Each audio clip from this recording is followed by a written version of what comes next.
ஷே பெஸ்டோ பிரமா சிவன் 3 பேர் கணக்கு பூமியில் 3 தலைச்சக்கரமாக வச்சு நாசம் பண்ணி வச்சுருக்கான். பூரா உயிர் பலியத்தான் திங்க, உயிர் பலியத்தான் பூரா ஆடு மாடு கோழி பறவைகளைத்தான் துன்பப்படுத்துதான். எந்நேரம் பார்த்தாலும் துன்பப்படுத்துதான். நீதிமன்றமா அப்படின்னு கேட்காரு. எப்படி இதுக்கு என்ன விடன்னு கேட்க வேண்டாமா? டெல்லியிலும் தமிழ்நாடு இருக்கு, நான் உட்காந்துருக்கேன், என்னை கேட்க வேண்டாமான்னு கேள்வி கேட்காரு. இது என்ன இதுன்னு கடைசி எங்கள் அண்ணன் வாகனம் ஒரு நேரம் ஒரு ஜென்மத்தில் வாகனமாக கையில் வச்சுருந்தார்.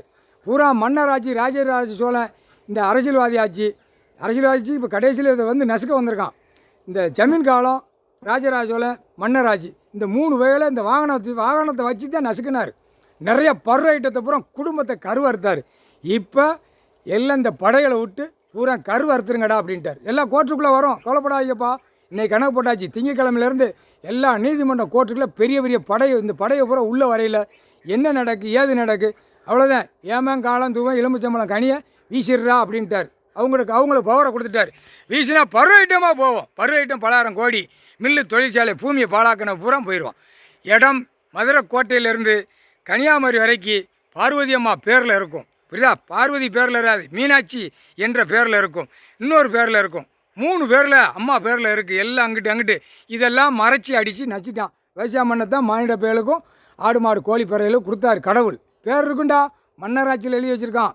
ராஜராஜ சோழனில் உள்ள கணக்கு தஞ்சாவூர் ஃபுல்லாக எழுதி வச்சுருக்கான். அந்த கணக்கு அவனாக எழுதி வச்ச கணக்கு. புரியுதா? கடவுள் எழுதி வச்ச கணக்கு 7 கணக்கு கையில் இருக்குது. தூக்கி போட்டு மிதித்து போடுவார். புரியுதா? தப்பு செஞ்சு ஒரு பேப்பரை வச்சு பூமியை பாழாக்க வந்த பாய்ப்பேகலாம் பாழாக்கி கை வச்சுட்டியலடா, நாய்க்குட்டியை கை வச்சுட்டியல்ல. இப்போ கதை ஆடுவார் பார். பாகிஸ்தானில் தண்ணியில் போதா எத்தனை பேர் போயிருக்கான்? அவன் மொத்தத்தில் கம்மியாக தான் கணக்கு கொடுக்கான். அது நிறைய அடித்து உள்ளே கொண்டு போயிட்டார். அடுத்து அரபு கான் துபாய் எல்லாமே இப்போ தண்ணியில் கொண்டு போவார். மேகம் வெடிப்பு, மேகம் ஒரு முடியை தூக்கி எறிதார். ஒரு முடி. புரியுதா? அதாண்டா 1000 கண் 1000 மாரியம்மா 1000 கண்ணுடையாம்மா அவாட்டெல்லாம் பிடுங்கிட்டார். அவர் போவேல சத்திய வாக்கில் ஒவ்வொரு பவரை பூரா அங்கங்கே கொடுத்து வச்சுட்டு போனார். இப்போ உட்காந்து எல்லாம் பிடுங்கி அவர் பவரில் உட்காந்துருக்கார். கடவுள் முக்கால் சத்தியம். ஒவ்வொரு கண்ணு ஒவ்வொரு முடியை தூக்கி போடல ஒவ்வொரு நாடாக போயிடும். புரியுதா? அடுத்த உற்பத்தியை பார்த்துக்கிடும் அப்படின்ட்டார். இந்த செம்மத்தில் சேட்டை பண்ணவன் அவன் உடம்பு அவன் குடும்பம் அவன் நாசமாக போய் சதுரங்கத்தை இறக்கித்தான் போகணும்ட்டார். கடவுள் கணக்கு போட்டாரா? எல்லாம் புரிஞ்சிக்கோ. எல்லாம் ஏமன் காலம் தூவன் எலும்பச்சம்பழம் கனி வீசுதான்.